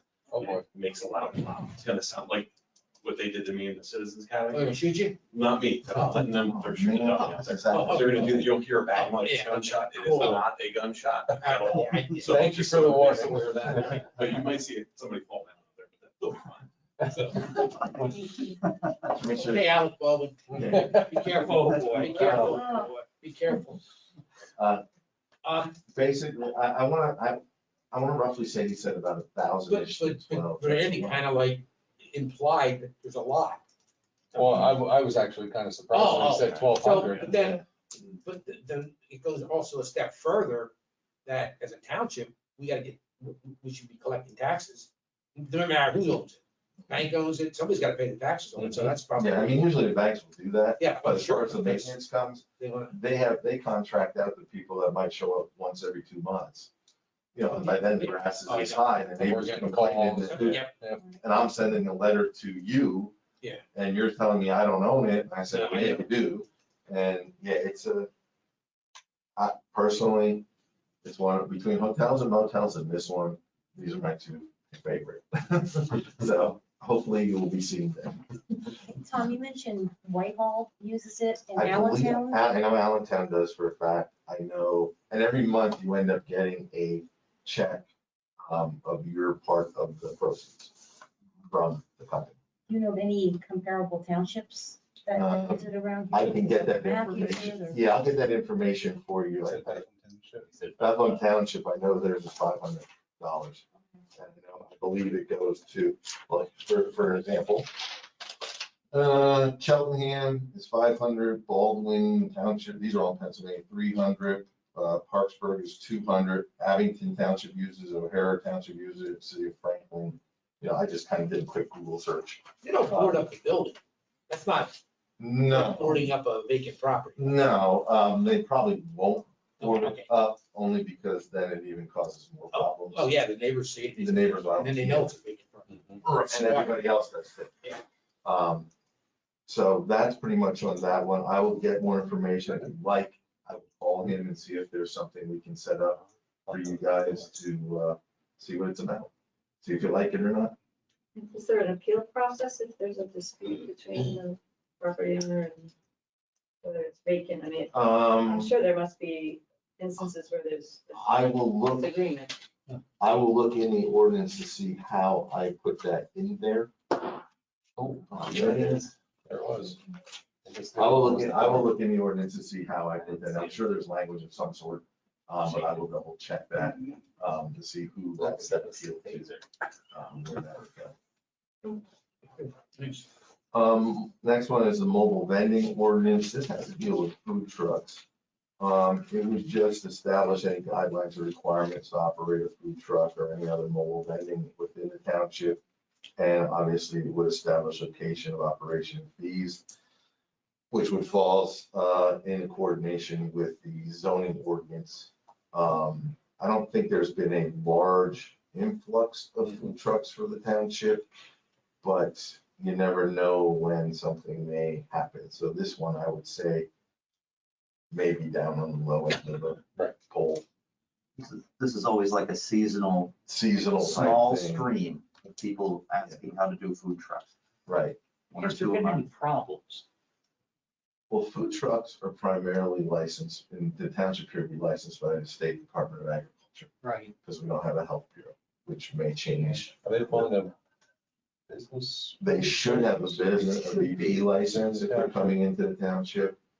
They should have a VP with South Whitehall. Correct. I know some communities allow business privilege license outside their city limits, but require one to be had for safety purposes, I Sure. think. Sure, and insurance and everything. Maybe you could get a temporary BP license. Yeah, I mean, like, well, a lot of municipalities for temporary events only charge like maybe $50 for a profit and then $25 for a non.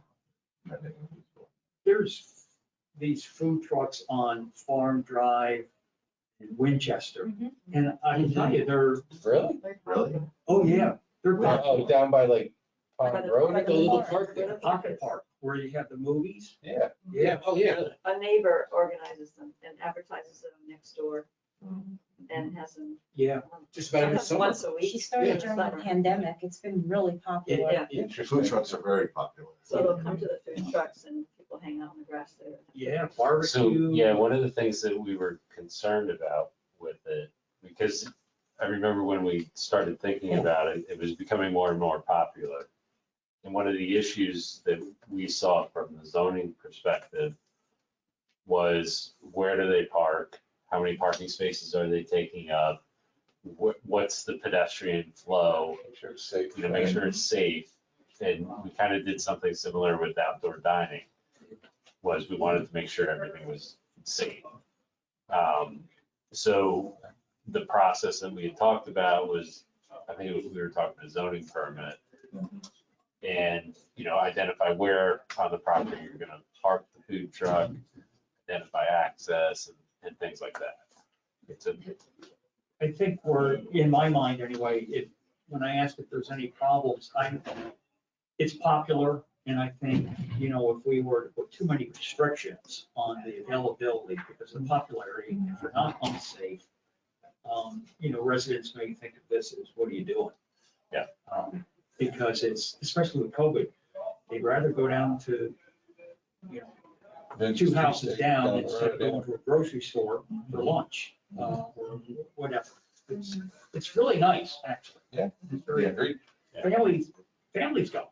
It's a family thing. Right. So, anyway, my only thought would be, Maybe we'll just keep let's an not eye on try it. to over-regulate Right. if there's no And problems. And I know it's something that I've talked to Randy and to Mike in Parks regarding, how we want to handle this issue. So this one's up for a lot of discussion. Okay. I think the original intent was to encourage it, because if we have an ordinance allowing it, a vendor can look and see, all right, South Whitehall wants these in here, all I have to do is pay a $15 fee or something, and they're gonna be supportive of this, of my business. Was the original intent. We had to kind of go through some variations of it, but it wasn't to regulate as much as it was to let people know that we want it with these conditions. You know, safety's an issue, and we want to look at impacts and things like that, but It's back to the old story of, if you're a conscientious business owner and you call the township, and our only response is, well, we don't permit that. Right. And we didn't want that. We wanted to permit it, and we wanted to go with the lightest touch possible, maintaining safety at all costs. So if they can call up and say, we can say, yes, we permit that with a small permit fee, I think we'd like that. And Because as far as anything else, I'm regulated by the state. As far as the food aspect of it, the licensing of that is all done by, they have to have all the proper credentials that the state help, that the Department of Agriculture requires. yeah, it's, So, as we're talking about it, I can see it morphing into more of a program where a food truck can register with the township, and there's X number of locations identified, and they can rotate between that. They do an annual permit, and they're ready, good to go in the township at these specified locations. Might be an interesting way to handle that, but And because of the segregation between the zoning ordinance, which regulates only private property, and the streets ordinances, yeah. which are within the right of way, if a food truck pulled up and parked next to a park, that falls under the police would enforce Right. anything with that regarding the vehicle code. I think it was like private property was one of the things that came up, because Yep. when we were sitting in Roma building, we looked outside and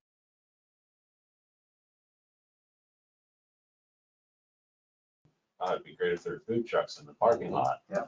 Private property not permitted by zoning ordinance. Oh, there you go. Yeah. So it's something, that's not to say it doesn't happen. Right. And people are having food trucks all the time, but it is one of those things that we kind of have to monitor. And I think the hard part is with the conscientious business owner that calls up and says, can I locate a food truck on this property? And we don't have anything in the ordinance that says you explicitly can. Yeah. We almost have to tell them no. Are they currently allowed to pull up next to, in the street next to a park, for example, on Winchester? I would have to look. I mean, I have to look at the police ordinance on that, the streets ordinance. Ask if you can park that type of vehicle in the street. It is one of those things, when I see it, I'm wondering, but it's so popular. yeah. Yeah. And, you know, And you're talking 2 hours. right. Exactly. Even hours of operation, if it's parked outside at a pocket park till 10 o'clock at night, and you live across the street, that becomes an issue. So setting some guidelines for things I think setting guidelines for food trucks to thrive is kind of what the intent of it is. But again, there's a lot of moving parts to it. Well, we'll put some ideas down. We'll take a look at, what's permitted, what's not permitted. If we can take an inviting Right. Sure. Yeah, Right, sure. right. Do you know what other townships do around us We as well? did, yeah, we looked at other towns' food truck ordinances. I think that was one of the projects we had Rob working on when he was an intern. He started on it, Yeah, I think he gave his file. and The big cities a little bit, obviously. Yeah. Sure, the South Mall has a big Right. program, Yeah, well, but I just don't want to see this as something discouraged, like, oh, South No, Whitehall's gonna fine me Right. for this No, or no, make me no, pay this. I'll just go to Upper Mac or Right. something and take it away from our community. We 'cause it is kind of right. want it, and again, it's the board decision, and if it's something that want to encourage, particularly on private property, like some of the bigger parking lots, like Roma. Yeah. They can have a food Somewhere truck, down on Pond Road where all those businesses Yeah, are. food they truck wanna do Saturdays for or something. the family, the you know, employees. we control it in that we're looking at the safety and welfare of the community. And not as much restricting, it's more of a permitting. So we should keep moving, right? Yep. We got 13 minutes to get through the rest of it. Oh, I can do that quick. Right, it didn't really The go. next one is solicitation and peddling. That's a ordinance that I haven't really had much opportunity to look into. It was something that was brought to my attention right after I started. And the police were kind of, Chief Dorney had talked to me about it and see if there's anything that can be done to maybe bring that up to current standards. As far as, a lot of neighborhood solicitation. I mean, you still see the people standing out at the intersection of the highway and things like that. So there are some areas that have to be worked upon there as far as how far you want to take that type of ordinance.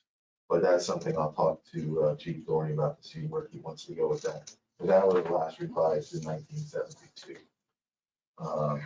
The next one is signs with zoning ordinance. That falls back into Greg's service pack there, where we can look at the current sign section of the zoning ordinance and see if we can somehow make heads and tails of that to try to make it a little more manageable for both staff and for public with these signs. If there's any questions, please stop me because you only gave me 13 minutes, so I'm gonna keep on rolling. You got 11. Beekeeping ordinance, that was something that I threw in there because I've had several complaints regarding people who wanted to keep bees. And they'd already gone out and bought the boxes and got the bees and everything else. The problem was, one place put it right under their front window, so it was visible from the street. And the other guy had it on his front lawn, and people had to walk through the alley to get back to other places. It's something that the state does, I believe, have a model ordinance on. They do have an ordinance that might be more agriculture related. Our current zoning ordinance says you have to do it in rural areas, or agricultural areas of township, where you have 5 acres plus. Right. But these types of bees, obviously are different than yellow jackets. And if you do this correctly, you probably wouldn't have as much impact on the neighborhood as people think. But when people hear bees, it's bees. So it's something that we can look at the ordinance that the state has and their regulations and see where we can go with that. Fire inspection program, that's something that we're probably gonna look at hopefully for 2023. That was something, as Randy said earlier, we did discuss with the, Before we get to that one, beekeeping, I think Lower McKenzie has some language on that we can look into. I can do that too. I had to look into it because my wife wanted to have bees in our backyard. I know where that. Okay. They spent all their honey, huh? There's too many kids in the Too neighborhood. many kids. Well, that's the whole thing. It's an interesting thing if you've ever got to see how it's done, because literally you have to stand to the side of the hive, not near the opening, and you can stand there and look like little airplanes just coming in a landing strip, one after another. As long as you stand to the side. If you get in their way, they're not gonna be happy. But, so bees, yes, we'll look into that a little more. Fire inspection program, that's something that I know there's been discussion about regarding the inspection of commercial entities within the township. It's kind of about 75, 80% written. I just have to kind of figure out the input that we got from the fire departments and obviously walk it through the other public safety and our safety committee and, obviously everybody else. I think this is a bigger discussion because it's a staffing issue. There's so many of them. And it's almost a little overwhelming to sit down and try to figure out how we're going to handle this. And when you look at other communities who have this type of program, they've got more than one John France. There's 2 or 3 of them out there actually, doing these inspections. So for us to tackle it, I think we need to have a bigger conversation about budgeting and how this is all going to play out before it's something we actually physically implement. And I believe he does the schools and some of the commercial stuff now, but it would encompass more daycares and things of that nature. I was saying there was 600 or something. I don't know why that number's sticking out I in my think head. that's you're about right, 600 establishments. Mhm. The next one is lateral lines, and I'll leave that to Randy. So the lateral inspections, coming from the curb to the house. I'm not sure who's familiar with I&I in regards to getting into our system. It's basically rainwater, groundwater, getting into our sewage system, which ends up on Klein's Island. We get billed for it. So there's a big push at the state level right now to reduce I&I. And it's been determined that a lot of it is actually being fed through these laterals, between the curb and the house. So what other communities have done is actually put this on the inspection process when the house goes up for sale. Our new camera truck actually has the ability to inspect laterals. So the option for Public Works to do this is there. Herb and I have talked about it. He's confident we could do it. There is a fee for it, but again, I think we want to do a little bit more research on what that fee would be. The other option would be to make sure it's, taken care of, from a third party, as part of that inspection. But it's an opportunity for us to get a better hold on our I&I in the township, which in the long run reduces the bills for everybody and helps keep our sewer bills at a reasonable level. So this is something I think we want to really dive into this year and maybe have a proposal next year for. I think I remember in one of the budget workshops, we talked about this topic. I think in principle, I support this. Lower Wacungi has it. Correct. I think Upper Mac may have it too. Okay, and they charge a fee.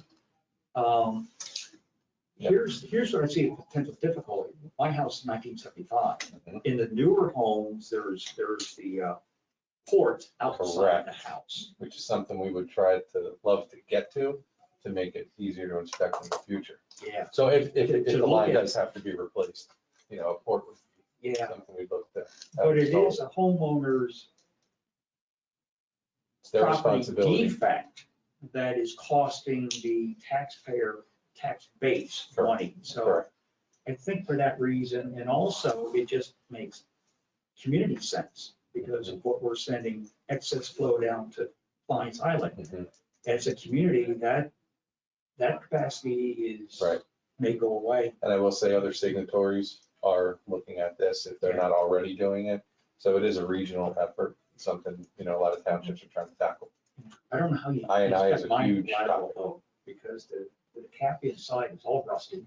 Mhm. You can take a chance of breaking a pipe Can they go up from the from the From street. from the main? From the manhole in, yep. Yeah, so they can go up the main and then Right. up the lateral. Okay, all Yeah. right. Keep the camera in there. So we may not even have to go onto the property. I support this for those reasons. I mean, it is a community issue in all the townships. So And I like the idea about having it as part of the home inspection process because the seller and the buyer can figure out how, it's going to get paid for and it's a good time to do that. it Because the is. new resident moving in and knows their system's good to go, and maybe it just gets kind of wrapped into the sale of the property Yeah, and as opposed to coming out of your savings. it could prevent homeowner transfer issues because realistically, the current homeowner may have a problem but not know it because they Correct. don't use their 3 showers Or they haven't had a backup yet. and they haven't had a Yeah. backup. So the low flow Or can sinkhole. mask an existing problem. Next family moves in who's going to use 3 showers at the same time, Right. and now we have a problem. So we're fixing an issue, a regional issue, or at least contributing to the fix, but then also making sure the new residents moving in, have a quality home to move into. And would this happen on every property? Because I'm just thinking in general, a That lot of goes up for properties. sale. Yeah. Okay, it would, so no We're not matter just what. gonna go out house to house to house and just start inspecting laterals. Okay. So Um, even if that would people be opt to cumbersome. waive an inspection, this would still be done, right? I think we would require it, yeah. Okay. That's a good question, Monica, because that's more and more common. Very People are common. waiving inspections, and that's not really a good thing. Yeah. Right, it's a horrible idea. You wanna buy a house now, you better put a bid in for over the asking price, waive all inspections and Cash. And cash. It's a big deal. It's incredible. So I like this. You have it for 2023 probably because it's going to take more time. Yeah. Yep. Some of these, there may be model ordinances, because if this There is is. an issue that Klein's Island's dealing with, they may have a model ordinance that comes up, and we might be able to just jump on that Mhm. and get it done sooner. So, Right. this list is a big list, and, Dave brought up the point of, the board passing these ordinances is a reflection of the board and your Yeah. time on the board. So like you said, if you're passing all these restrictive things that are gonna cost residents money, that sends a certain message. So I think this list can kind of become a guide for your tenure on the board. Frankly, your legacy on the board as well is, these are the things that I accomplished as a board member, and things that I found important and we pushed through to get on the books. So it's almost like as we were sitting here going through it, I was thinking that this is almost like a playbook for you guys to say, these are really important to me. These are the ones that I want to focus on. As a board, we want to move forward with these. So the other thing is to get all of these done, multi-year process. So it's not something that's going to happen within a year. Why don't you tell me by the end of the month? Which is why you're Keep asking you for the busy, Tom. board to help prioritize. Yes, yeah. But it's also the prioritization, you guys telling us, because you guys are the ones that are hearing it. Yes. You're hearing Right. people come in for zoning, you're hearing it, Yes. the housekeeping, Phone calls, the hotels, people calling about bees.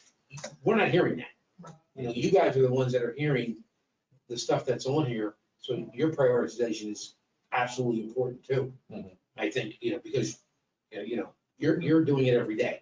We may hear it from a neighbor here and there on something very sporadic, but other than the fireworks, which I think everybody hears, there's a handful that we all hear all the time, but other than that, no one's ever came to me about a bee, Right. But again, it could be an issue, as it is. So I agree that, those are the things that you gotta help us with. And if there's anything else that you can think of that jogs your memory, please let us know. Any issues that keep coming up in the community? Well, one thing that comes to mind is, I think, Tommy, you were the one that said it the most, with refuse, people don't realize they have to wrap their mattress. What's a vacant property? I'm thinking those type of recurring questions that you might get, or issues that the township deals with. Is there a way to put on our website, FAQs. the questions of the month, and so that the general public Right. can certainly go there to see what other people are dealing with and Website, have the question newsletter. and the answer. Sure. The better we can educate our public to these Absolutely. issues, we can cut down on some of the violations. Right. Because I frankly would like to learn that. And I know my neighbor said to me, how do I throw out a mattress? I don't think people realize, and we do it because it's municipal, but your average citizen doesn't. And I think there could be some value in using that website to help educate things that this township does deal with. I just found out today I have to cut my Christmas tree in half or they won't collect it. So You're not supposed to. I'm use in it. Salisbury, so. I had too big of a Christmas tree. I was gonna give it to the goat farm. The only only other question I would have is, Randy, at the start of the meeting, you mentioned revisiting in 6 months. Yes, Might it make sense to schedule that second Wednesday in June now, We can. tentatively as a follow-up to this, so we Sure. stay on track? I have Are it. we in agreement? Is that a good idea? Yeah. Absolutely. Perfect.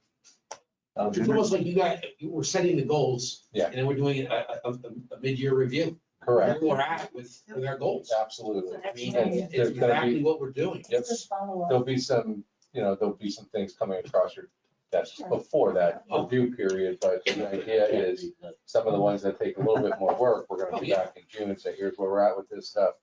And, here's the timeline for, implementation. Yeah, I mean, Greg said like the one from FEMA that they liked his plan for flood, low hanging fruit, Right. you know, I mean, That's exactly. Keep it and moving. it's great when you, at least in my opinion, when you see things checked off. Yes, You know, it always makes it Absolutely. like, we're making progress, and we are moving all in the right direction for South Whitehall Township. And every day I come in, I make my to-do list for the day, and I love crossing stuff off. Yeah, exactly. I do too. I like the FAQs for the website. Yeah, I think that's a good Really idea. nice I think we addition. can put some stuff together. Well, before we go on to courtesy of the floor, I certainly want to thank Randy, David, Greg, Tom, and anyone else of the staff that helps. This has been incredibly informative. Good. I'll let you all speak for yourself, but to dig into some of these, some that need some revision quite some time back. And I think it's a great step forward for the township to begin talking about this and implementing and making lists and checking out. So thank you for preparing this for us. It's been very, very Absolutely. helpful. We've been actually excited to do this. Wow. It was very informative. Yeah, Right. thank you. We got Being through it. commissioner, Yeah. it's really good. Nice job, really, being proactive. We didn't ask you to do this. I know. Trying to implement some new ways of thinking and Really neat. communication and Yeah, trying very to, positive, very positive. Yep. Thank you. Well, so we are done with agenda item number 4. So on to number 5, courtesy of the floor. If there's anyone in the chat that would like to. So Brian had chatted a couple times and brought up the North Whitehall, did the notice requirements. So we'll look into that one. Very nice. And then I think the Bethlehem Township was the pro champ. No chance. Yeah, I got that. No. Well, thank you, Brian, for coming. Is there anyone else?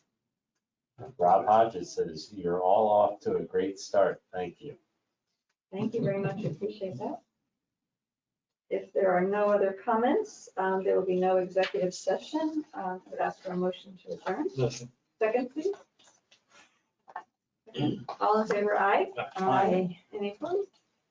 No, we Meeting want is to stay. adjourned. We want to stay. Again.